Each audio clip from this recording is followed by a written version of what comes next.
Hi everyone, welcome back to the Playing 11. WPL final just now ഇപ്പോൾ കഴിഞ്ഞിരിക്കുകയാണ് Ramshad. M I ഫ്രാഞ്ചൈസിക്ക് വീണ്ടും ഒരു cup കപ്പടി അതെ. ഇത് but heart break for the ഡൽഹിയുടെ പാവം 3 വർഷം ഒരു ഫൈനൽ വന്ന് മൂന്നാമത്തെ വർഷം ഫൈനൽ തോക്കുന്നത്. സോ മെഗ് ലൈനിങ് എന്താ പറയാ ഗ്രേറ്റസ്റ്റ് ക്യാപ്റ്റൻ, വുമൻസ് ക്യാപ്റ്റൻ എന്ന് പറയാം. ബട്ട് IPL 3 വർഷം ഫൈനലിൽ തോറ്റു. ഓക്കെ, നമുക്ക് ഡൽഹി ഇന്ന് തോറ്റു. ബട്ട് നമുക്ക് ഇന്ന് ഡൽഹി ടീമിനെ കുറിച്ച് തന്നെ നമുക്ക് എന്ത് പോവാം, ഡിസ്കഷൻ പോവാം. ഡൽഹിയുടെ മെൻസ് ടീമിനെ പറ്റി ഡിസ്കഷൻ വരാം. അതെ അതെ അതെ. So congratulation to Mumbai women's team. So നമുക്ക് ഡൽഹിയിലോട്ട് കിടക്കാം.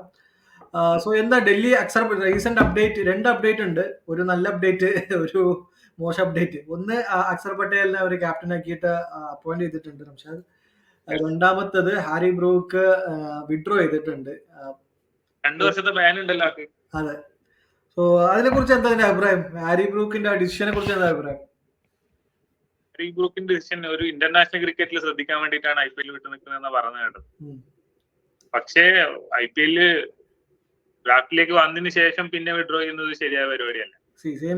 കാരണം ആ ടീം അയാളെ സെലക്ട് ചെയ്തത് അങ്ങനെ ഒരു ടീമിനെ അവർ ഡെവലപ്പ് ചെയ്യാൻ വേണ്ടിയിട്ടാണ്. സ്ട്രക്ചർ അയാളെ ചുറ്റിപ്പറ്റിയിട്ടായിരിക്കും. മിഡിൽ ഓർഡറിൽ അങ്ങനെ ഒരു പ്ലെയർ വരും, ഇന്നിങ്സ് മുന്നോട്ട് കൊണ്ടുപോകുന്നെല്ലാം പ്ലാൻ ചെയ്തിട്ടാണ് അവരെ ബിൽഡ് ചെയ്യുന്നത്. അതിനുശേഷം വിഡ്രോ ചെയ്യാന്ന് പറയുന്നത് ഒരു ശരിയായ പരിപാടിയല്ല. അതെ അതെ, എക്സാക്ട്ലി. സോ ഹാരി ബ്രൂക്കിന്റെ കാര്യം പറയുകയാണെന്നുണ്ടെങ്കിൽ ഏത് പ്ലെയർ ആയിക്കോട്ടെ അവർക്ക് ആ പ്ലെയറുടെ ഡിസിഷൻ ആണ്. സോ അതിലൊന്നും ഒരു ഡൗട്ടും ഇല്ല. സോ അവർക്ക് നാഷണൽ പ്രിഫറൻസ് കൊടുക്കണോ, ലീഗ് ഒന്ന് കളിക്കണോ എന്നുള്ളതെല്ലാം അത് പേഴ്സണൽ പ്രിഫറൻസ് ആണ്. പക്ഷേ ആ പ്രിഫറൻസ് എടുക്കേണ്ടത് ഇവർ ഓപ്ഷൻ കമ്മിറ്റ് ചെയ്യുന്നതിന് മുന്നേ, ഒരു ടീമിനെ കമ്മിറ്റ് ചെയ്തതിന് ശേഷം ഒരിക്കലും ചെയ്യാൻ പാടില്ല. അതൊരു പ്രൊഫഷണലിസം അല്ല, അതൊരു സ്പോർട്സ്മാൻ സ്പിരിറ്റും അല്ല. അല്ല, കാരണം അത് എന്താന്ന് വെച്ച് കഴിഞ്ഞാൽ ആകെ 25 പ്ലെയറിൽ 8 പ്ലെയർ ആണ് നമുക്ക് എന്തുള്ളത്, അലൗഡ് ഉള്ളത്, ഒരു ഫോറിൻ പ്ലെയേഴ്സ്. സോ ഹാരി ബ്രൂക്കിനെ പോലുള്ള ഒരു പ്ലെയറിനെ ഒരു ഫ്രാഞ്ചൈസി എടുക്കുന്ന സമയത്ത് ഹാരി ബ്രൂക്ക് ഷുവർ ആയിട്ട് 14 കളി കളിക്കും എന്നുള്ള ഒരു മൈൻഡ് സെറ്റപ്പിലായിരിക്കും ഒരു ഫ്രാഞ്ചൈസി ഹാരി ബ്രൂക്കിനെ പോലുള്ള ഒരു പ്ലെയറെ സൈൻ ചെയ്യുക. സോ ആ സൈനിങ് വെച്ചിട്ടായിരിക്കും, ആ സ്പോട്ട് ലോക്ക് ചെയ്തിട്ടായിരിക്കും ബാക്കിയുള്ള ടീമിനെ അത് അറൗണ്ട് ചെയ്ത് അവർ ഓപ്ഷനിൽ വിളിച്ചെടുക്കുക. So suddenly Harry Brook withdraw ചെയ്യുന്ന സമയത്ത് അവരെടുത്ത ടീം കോമ്പിനേഷൻ എല്ലാം പെട്ടെന്ന് അടിവാങ്ങാൻ ചാൻസ് ഉണ്ട്. സോ അതിന് റീപ്ലേസ്മെന്റ് ചിലപ്പോൾ ഒരു നല്ല റീപ്ലേസ്മെന്റ് വെച്ചിട്ടുണ്ടാവില്ല. അല്ലെങ്കിൽ ഈ ഹാരി ബ്രൂക്കിന് പോയിട്ടില്ല എന്നുണ്ടെങ്കിൽ അവർ കുറച്ചുകൂടി പുഷ് ചെയ്ത് വേറൊരു പ്ലെയറിന് പോകാൻ സാധിച്ചിട്ടുണ്ടാവും, അല്ലെങ്കിൽ വേറൊരു പ്ലെയറിനെ എടുക്കാൻ പറ്റിയിട്ടുണ്ടാവും. സോ അങ്ങനത്തെ കാര്യങ്ങളൊക്കെ ഉണ്ട്. സോ ഇത് ഒട്ടും പ്രൊഫഷണൽ അല്ലാത്തൊരു കാര്യമാണ്. സോ 2 ഇയർ ബാൻ കിട്ടി ഓൾറെഡി.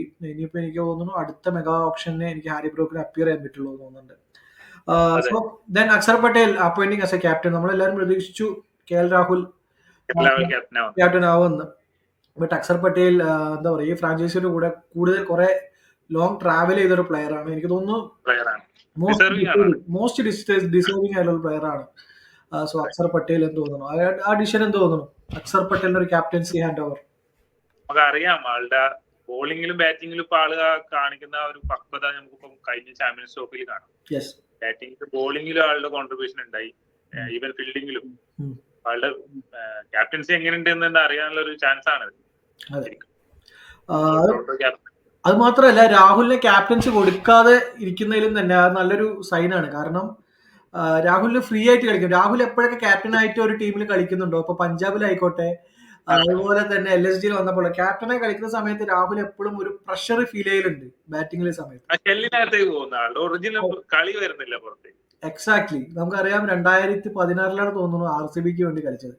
ആ സമയത്ത് കണ്ട രാഹുലിനെ നമ്മൾ അതിന്റെ ഗ്ലിംസ് എല്ലാം പഞ്ചാബിൽ കണ്ടിട്ടുണ്ട് കുറച്ചൊക്കെ. അത് എനിക്ക് തോന്നുന്നു ആ സമയത്ത് അശ്വിനായിരുന്നു ക്യാപ്റ്റൻ. 2018 അശ്വിനായിരുന്നു ക്യാപ്റ്റൻ. അശ്വിൻ അണ്ടറിൽ കളിക്കുമ്പോൾ രാഹുൽ സൂപ്പർബോയ് കളിച്ചിരുന്നു. ദെൻ ക്യാപ്റ്റൻ പിന്നെ ആ ഒരു എന്താ പറയാ, ഒരു ഷെല്ലിലോട്ട് പോകുന്ന ഒരു രാഹുലിനെ കണ്ടത്. സോ അത് ബ്രേക്ക് ചെയ്യാൻ ഈ ഒരു സീസൺ പറ്റട്ടെ. രാഹുൽ ഫ്രീ ആയിട്ടൊരു, എനിക്ക് തോന്നുന്നു ഫസ്റ്റ് ഫ്രാഞ്ചൈസി അപ്രോച്ച് ചെയ്തത് KL രാഹുലിനാണ്. KL രാഹുൽ അത് റിജക്ട് ചെയ്യുന്ന ശേഷമാണ് ഇവര് അക്സർ പട്ടേലിലോട്ട്. So KL Rahul as a player അത് മാത്രം അവർ പ്രഷർ ഇല്ലാതെ കളിക്കാൻ തീരുമാനിക്കുക എന്നുള്ളത് ഒരു ഗുഡ് സൈൻ ആണ് for the franchise and for the KL Rahul. So നമുക്ക് സ്ക്വാഡ് എങ്ങനെയുണ്ട് നമുക്ക് നോക്കാം. സോ ബാറ്റേഴ്സ് വരികയാണെങ്കിൽ Faf du Plessis, Harry Brook already withdrawn, Jake Fraser McGurk and Karun Nair. Bowlers Chameera, Kuldeep Yadav, Mitchell Stark, Mohit Sharma, Mukesh Kumar, Natarajan. Wicket keepers Abhishek Porel, Donovan Ferreira, KL Rahul, Christian Stubbs. All-rounders Ajay Mandal, Ashutosh Sharma, Aksar Patel, Darshan Nalkande, Madhav Tiwari, Manwat Kumar, Samir Risvi, Tirupama Vijay, Viraj Nigam. So ഇതാണ് അവരുടെ ഒരു squad കണ്ടിട്ട് എന്താ തോന്നുന്നത്? Squad balanced സ്ക്വാഡാണ് ഇപ്രാവശ്യം. ബ്രൂക്കും കൂടി ഉണ്ടെങ്കിൽ ഇത് നല്ലൊരു ടീമായിരുന്നു ഇപ്രാവശ്യം. ഒരുപാട് മുന്നോട്ട് പോകുന്ന ടീമാണ്. എനിക്ക് തോന്നുന്നു പ്ലേ ഓഫിൽ എത്താൻ സാധ്യതയുള്ള ടീമാണിത്. അതെ, ഗൺ ബോളിംഗ് സൈഡാണ്. ബാറ്റിംഗിൽ നമുക്ക് ഇപ്പോ സ്റ്റാർക്ക്, കുൽദീപ് യാദവ്, നടരാജൻ, അക്സർ പട്ടേല് എന്ന് പറയുന്ന മുകേഷ് കുമാർ എന്ന് അടങ്ങുന്ന ഒരു 5 ബൗളേഴ്സ് എന്ന് പറയുന്നത് ഗൺ ബൗളേഴ്സ് ആണ്. ഇന്റർനാഷണൽ ബൗളേഴ്സ്, 5 ഇന്റർനാഷണൽ ബൗളേഴ്സ് ആണ്. നടരാജൻ ഇന്ത്യക്ക് വേണ്ടി ഫീച്ചർ ചെയ്ത പ്ലെയർ ആണ്. നമുക്കറിയാം നടരാജന്റെ എത്ര പൊട്ടൻഷ്യൽ ഉണ്ടെന്ന്. സോ ഇതെല്ലാം കണക്കിലെടുക്കുമ്പോൾ 5 ഗൺ ഇന്റർനാഷണൽ ബൗളേഴ്സ് ആണ്. സോ അതന്നെ ആയിരിക്കും അവരുടെ main strength our നോക്കിക്കൊണ്ടിരിക്കുന്നത്.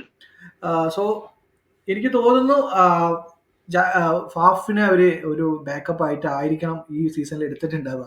ബ്രൂക്കിനെ middle കളിപ്പിച്ചിട്ട് ഫാഫിനെ in case Jake ഫ്രേസർമാർക്ക് ശരിയായി പോയില്ല എന്നുണ്ടെങ്കിൽ ഫാഫിനെ ഓപ്പൺ ചെയ്യിപ്പിക്കാന്നുള്ള പ്ലാനാണ്. ബട്ട് ഇപ്പോ ഫാഫ് ഫിക്സ് ആയി already. So one question, KL Rahul open ചെയ്യണോ, നമ്പർ 4 ബാറ്റ് ചെയ്യണോ? ഓപ്പൺ ചെയ്യണം. ഓപ്പൺ ചെയ്യണം. സോ എന്റെ ഒരു അഭിപ്രായത്തിൽ പറയാന്നുണ്ടെങ്കിൽ KL രാഹുൽ വീണ്ടും നമ്പർ 4 RCBക്ക് കളിച്ച ആ ഒരു നമ്പർ 4 പൊസിഷനിലിട്ട് വന്നു. കാരണം ഫാഫിന് എപ്പോഴും നല്ലൊരു ഇത് കിട്ടിയിട്ടുള്ള ഓപ്പണിംഗ് ചെയ്യുമ്പോഴാണ്. CSK ആയിക്കോട്ടെ RCBയിൽ കളിക്കുന്നത് നമ്പർ ഓപ്പൺ ചെയ്യുമ്പോഴാണ് ഫാഫിന്റെ ഒരു ഫിഗേഴ്സ് വന്നിട്ടുള്ളത്. സോ KL രാഹുലിനെ എല്ലാവരുടെയും അഡാപ്റ്റ് ചെയ്യാൻ പറ്റിയ പ്ലെയറാണ്. നമ്മളെപ്പോഴും പറയും KL രാഹുൽ ആ പൊസിഷനിൽ ഇറക്കണം, ഈ പൊസിഷനിൽ ഇറക്കണം. ബട്ട് പ്രഷർ ഒന്നും ഇല്ലാതെ നമ്പർ 4 വന്ന് കളിക്കാൻ പറ്റിയ ഗ്രൗണ്ടാണ് ഡൽഹി ഗ്രൗണ്ട്. പെട്ടിക്കട സൈസുള്ള ഒരു ഗ്രൗണ്ട് ഒന്ന്. രണ്ടാമത്തെ square of the wicket, behind the square എല്ലാം ചെറിയ എനിക്ക് തോന്നുന്നു 55-60 മീറ്ററൊക്കെയാണ് boundary length behind the square എല്ലാം. സോ KL രാഹുലിന്റെ ആ flick shots, behind the square flick shot എല്ലാം മിസ്സിറ്റ് പോലും ബൗണ്ടറി പോകാൻ ചാൻസ് ഉള്ള ഗ്രൗണ്ടാണ്. സോ ഇതെന്നെ ഓപ്പണിംഗ് അല്ല, ഇനിയിപ്പോൾ KL രാഹുൽ നമ്പർ 4 വന്നാലും KL രാഹുൽ നന്നായിട്ട് പെർഫോം ചെയ്യാൻ പറ്റുമെന്ന് തോന്നുന്നു. സോ എൻ്റെ ഒരു പ്ലേയിങ് 11 പറയാം. നീ അതിൽ എന്തെങ്കിലും ചേഞ്ചസ് ഉണ്ടോ എന്ന്, നിന്റെ ഒരു മാറ്റം എന്തൊക്കെയാണെന്ന് നോക്കിയിട്ടൊന്ന് പറയാം. So Jake Fraser McGurk open with Faf du Plessis, Abhishek Porel number 3, KL Rahul number 4, Karun Nair number 5, Christian Stubbs number 6, Axar Patel number 7, number 8 Ashutosh Sharma, number 9 Mitchell Stark, 10 Kuldeep Yadav, Natarajan 11, impact sub Mukesh Kumar.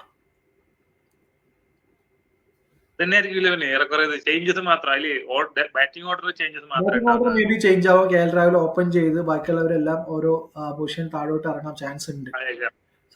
അതല്ലാതെ എനിക്ക് തോന്നുന്നു ഇതേ പൊസിഷനാണ്. അല്ലെ നിനക്ക് ഒരു ചാൻസ് കരുൺ നായറിന് പകരം ഒരു ബൗളറെ കൂടെ എക്സ്ട്രാ ആഡ് ചെയ്യാം. സോ മോഹിത് ശർമ്മനെ അവർ എടുത്തിട്ടുണ്ട്. മോഹിത് ശർമ്മനെ ആരെങ്കിലും ആഡ് ചെയ്യാം. ഒരു കരുൺ നായർ ആ സ്പോട്ട് നമ്പർ 5 സ്പോട്ട് അതൊരു ബൗളറെ കൊണ്ട് നികത്തിയിട്ട് ക്രിസ്ത്യൻ സ്റ്റബ്സ്, അക്സർ പട്ടേൽ എന്നുള്ളത് കുറച്ച് അബ് ദ ഓർഡർ ബാറ്റ് ചെയ്യാം. അങ്ങനെ ഒരു ചാൻസ് കൂടി ഉണ്ട്. ബട്ട് എനിക്ക് തോന്നുന്നു Karun Nair truly deserve his place.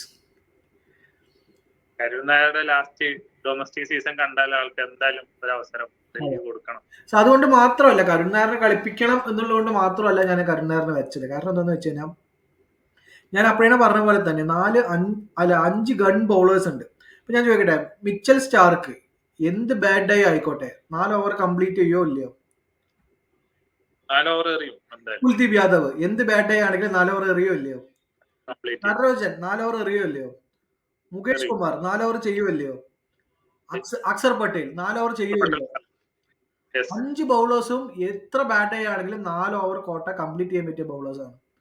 So അതിന്റെ അപ്പുറത്തേക്ക് ഒരു അഡീഷണൽ 6th ബൗളർ ഓപ്ഷനെ അത് ബാറ്റിംഗ് സാക്രിഫൈസിന്റെ ഒരു കാര്യമില്ല എന്ന് എനിക്ക് തോന്നുന്നു. കാരണം ക്രിസ്ത്യൻ സ്റ്റബ്സിന് വേണമെങ്കിൽ ഓഫ് സ്പിന്നിൽ 2 ഓവർ ചെയ്യാൻ പറ്റുന്ന ഒരു ബാറ്ററും കൂടി ക്രിസ്ത്യൻ സ്റ്റബ്സിനെ കൊണ്ട് ഒരു 2 ഓവർ കോൺട്രിബ്യൂട്ട് ചെയ്യാൻ പറ്റും. ബട്ട് ഈ ഒരു 5 ബൗളേഴ്സ് നമ്മുടെ കയ്യിലുള്ളപ്പോൾ ബാറ്റിംഗിൽ എന്ത് ചെയ്യേണ്ട, കോംപ്രമൈസ് ചെയ്യേണ്ട തോന്നുന്നു. കാരണം അവർക്ക് എന്തെങ്കിലും പ്രശ്നം വരാൻ ചാൻസ് ഉണ്ടെങ്കിൽ അത് ബാറ്റിംഗിലായിരിക്കണം. കാരണം ജേക്ക് ഫ്രേസർമാർക്ക് കഴിഞ്ഞ സീസണിൽ ആ ഒരു ഫസ്റ്റ് കുറച്ച് കളി കളിച്ചു, നമ്മളെല്ലാവരും വിചാരിച്ചു ഇനി അടുത്ത ഓസ്ട്രേലിയൻ കൺസിസ്റ്റന്റ് ആയിട്ട് ഓപ്പൺ ചെയ്യാൻ പോകുന്നത് ജേക്ക് ഫ്രേസർമാർക്ക് ആണ് എന്ന് വിചാരിച്ചു. നടന്നില്ല. ആ ഫോമിൽ ഒരു ഡിപ്പ് വന്നു. ഫാഫ് ഡുപ്ലസീസ് 40 വയസ്സായി, ബട്ട് സ്റ്റിൽ എന്താ പറയാ, ഭയങ്കര നല്ലൊരു അത്ലറ്റ് ആണ് ഇപ്പോഴും. കഴിഞ്ഞ JSKക്ക് വേണ്ടി നന്നായിട്ട് കളിച്ചു SA T20യിൽ. ഡുപ്ലസി എന്താ പറയാ, ഒരു 350-400 ഷ്യൂരിറ്റി ഉള്ള ഒരു പ്ലെയർ ആണ്. അതെ, പോറൽ കഴിഞ്ഞ സീസൺ കളിച്ചു, ബട്ട് ഈ സീസൺ അതേ ഫോം കണ്ടിന്യൂ ചെയ്യാൻ പറ്റുമോ എന്നുള്ളത് അറിയില്ല. KL രാഹുൽ ഓക്കെ ഷ്യൂരിറ്റി ആണ്, ഒരു 500 റൺ ഷ്യൂരിറ്റി ആണ് KL രാഹുലിനെ ചേരുന്നത്. കരുൺ നായർ ഡൊമസ്റ്റിക് ലൈനിൽ നല്ല പെർഫോമൻസ് കാഴ്ചവെച്ചു, ബട്ട് അത് IPLലോട്ട് അപ്ലൈ ചെയ്യാൻ പറ്റുമോ ഇല്ലയോ, ആ പ്രഷർ ഹാൻഡിൽ ചെയ്യാൻ പറ്റുമോ അറിയില്ല. ക്രിസ്ത്യൻ സ്റ്റബ് എന്താ പറയാ, വലിയ ഫോം ഡിപ്പാണ്. ഈവൻ സൗത്ത് ആഫ്രിക്ക ടീമിൽ പോലും ആള് ഇപ്പൊ എന്ത് ചെയ്യുന്നില്ല, ഫീച്ചർ ചെയ്യുന്നില്ല. സോ ക്രിസ്ത്യൻ സ്റ്റബ്സിന്റെ അതെ ഫോം കണ്ടാല് അതെ ആള് സൗത്ത് ആഫ്രിക്കൻ ടീമിൽ സ്ഥിരമാവേണ്ട ഒരു പ്ലെയർ ആണ്. അതെ, ക്രിസ്ത്യൻ സ്റ്റബ്സിന്റെ കാര്യം അതങ്ങനെ നിൽക്കുന്നു. അശുതോഷ് ശർമ്മ കഴിഞ്ഞ ഒരു സീസൺ ഒരു 1 സീസൺ വണ്ടർ കാണിച്ചു. അത് കണ്ടിന്യൂ ചെയ്യാൻ പറ്റുമോ ആ മൊമെന്റം, അത് ഉറപ്പില്ല. അക്സർ പട്ടേൽ ഇസ് ഷ്യൂരിറ്റി. സോ അവർക്കൊരു 3-4 player form up and down ആയിട്ട് ഒരു നിൽക്കുന്ന ഒരു ബാറ്റേഴ്സ് ആണ് ഉള്ളത്. ഇൻ കേസ് ഒരു ഫംബിൾ, ഒരു പെട്ടെന്ന് ഒരു വിക്കറ്റ് ഫാൾ ചെയ്ത് അതിന് ക്യാരി ചെയ്യാൻ പറ്റുമോ, അല്ലെങ്കിൽ ആ ഒരു ഫോം ഓഫ് ഡിപ്പ് നമുക്കൊരു ബാറ്ററെ സാക്രിഫൈസ് ചെയ്താൽ അവർ വല്ലാണ്ട് ബാധിക്കും. സോ എൻ്റെ ഒരു അഭിപ്രായത്തിൽ 5 ബൗളേഴ്സ് അതിൻ്റെ ബാക്കി ബാറ്റേഴ്സ് ആയിട്ട് പോകുന്നതാണ് ഡൽഹിക്ക് ഏറ്റവും ബെസ്റ്റ് എന്ന് തോന്നുന്നത്. അതെ, ബാലൻസ്ഡ് ടീമാണ്. ഓഫ് സ്പിന്നർ ഉണ്ട്, ലെഗ് സ്പിന്നർ ഉണ്ട്, അതെ, ഡെത്ത് ബോളർ ഉണ്ട്, നടരാജൻ, സ്റ്റാർക്ക്, മുകേഷ് കുമാർ, ചൈനമൻ എല്ലാം ഉണ്ട്. ബദാനിയാണ് തോന്നുന്നു ഈ ടൈം അവരിനെ ക്യാപ്റ്റൻ കോച്ചായിട്ട് ഹെഡ് കോച്ചായിട്ട് അപ്പോയിന്റ് ചെയ്തിരിക്കുന്നത്. സോ ഹേമന്ത് ബദാനി കഴിഞ്ഞ സീസണിലെല്ലാം ഇപ്പോൾ TNPL ആയിക്കോട്ടെ, അതുപോലെ വേറെ എമിറേറ്റ്സിൽ നടന്ന ലീഗ് ആയിക്കോട്ടെ, എല്ലാത്തിനൊപ്പം ടീമുകളിലൊപ്പം നിന്ന് കപ്പടിച്ചിട്ടുള്ള വരുന്നൊരു കോൺഫിഡൻസിലാണ് വരുന്നത്. സോ ആ ഒരു കോൺഫിഡൻസിൽ വരുന്ന ഒരു കോച്ചിന് ഈ ടീമിനെ മുന്നോട്ട് കൊണ്ടുപോകാൻ പറ്റും എന്നാണ് വിചാരിക്കുക. കാരണം ഡൽഹി ക്യാപിറ്റൽസിന് ആകെ എടുത്തു പറയാൻ പറ്റുന്ന ഒരു അച്ചീവ്മെന്റ് എന്ന് പറയുന്നത് ശ്രേയസ് അയ്യറിന്റെ അണ്ടറിൽ ഒരു ഫൈനൽ കളിച്ചു എന്നുള്ളതാണ്. അതിനപ്പുറത്തേക്ക് ഒരു ഹിസ്റ്ററി പറയാനില്ലാത്ത ഒരു ടീം. സോ ഈ ടീമിന്റെ പ്രോഗ്രസ് എത്രത്തോളം ഉണ്ടാവും എന്ന് വിചാരിക്കുന്നു? പ്ലേ ഓഫ് വരുമോ ഇല്ലയോ? പ്ലേ ഓഫിൽ വരും. ടീമിന്റെ സ്ട്രെങ്ത്, ഇതിലെ സ്ട്രെങ്ത് കണ്ടിട്ട് അവർ എന്തായാലും പ്ലേ ഓഫ് കളിക്കുന്ന ടീമാണ്. പ്ലേ ഓഫ് കളിക്കും. കാരണം എല്ലാ കാറ്റഗറിയിലും ആളുണ്ടാവും. അതെ, ലേലത്തിന് അയാള് കൃത്യമായിട്ടുള്ള ഇതിലാണ് വന്ന ആൾക്കാരെടുത്ത് പോയത്. പ്ലേ ഓഫ് കളിക്കുമോന്ന് ചോദിച്ചാ ഞാൻ ഡിഫർ ചെയ്യുന്നു ഇപ്രാവശ്യം റംഷാദിനോട്.